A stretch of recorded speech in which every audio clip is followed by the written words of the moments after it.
Zero Malabar സഭയിലെ അംഗമായതിൽ താൻ അഭിമാനിക്കുന്നുവെന്ന് ഓരോ വിശ്വാസികൾക്കും പറയാവുന്ന ഒരു കാലമുണ്ടായിരുന്നു.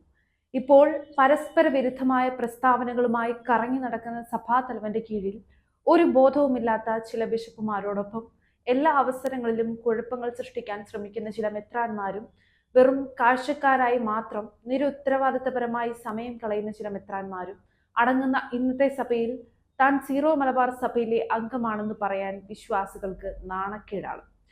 മറ്റു മതസ്ഥരുടെയും സമൂഹത്തിന്റെയും മുമ്പിൽ നാണം കെട്ടുകൊണ്ടിരിക്കുകയാണ് വിശ്വാസികൾ. കുർബാന തർക്കം വഴി സഭയ്ക്കുണ്ടായ അപമാനം ചെറുതൊന്നുമല്ല.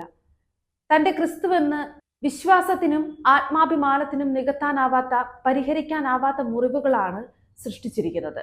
ഈശോ പറഞ്ഞത് ഇങ്ങനെയാണ്: നിങ്ങളെക്കുറിച്ച് ഏശയ്യ ശരിയായി തന്നെയാണ് പ്രവചിച്ചത്. അവൻ എഴുതിയിരിക്കുന്നത്, ഈ ജനം അധരങ്ങൾ കൊണ്ട് എന്നെ ബഹുമാനിക്കുന്നു, എന്നാൽ അവരുടെ ഹൃദയം എന്നിൽ നിന്ന് വളരെ ദൂരെയാണ്. ക്രിസ്തുവിനോട് ചേർന്ന് നിൽക്കാൻ ആഗ്രഹിക്കുന്നവർക്ക് കപടനാട്യക്കാരുമായി മുമ്പോട്ട് പോകുവാൻ കഴിയുമോ എന്ന് സംശയമാണ്. സഭയിലെ കപട സ്വഭാവമുള്ള വൈദികരെ തിരിച്ചറിയാനും മാർപ്പാപ്പ നിർദ്ദേശിച്ച കുർബാന നടപ്പിൽ വരുത്താനും സഭാതലവന് കഴിയണം.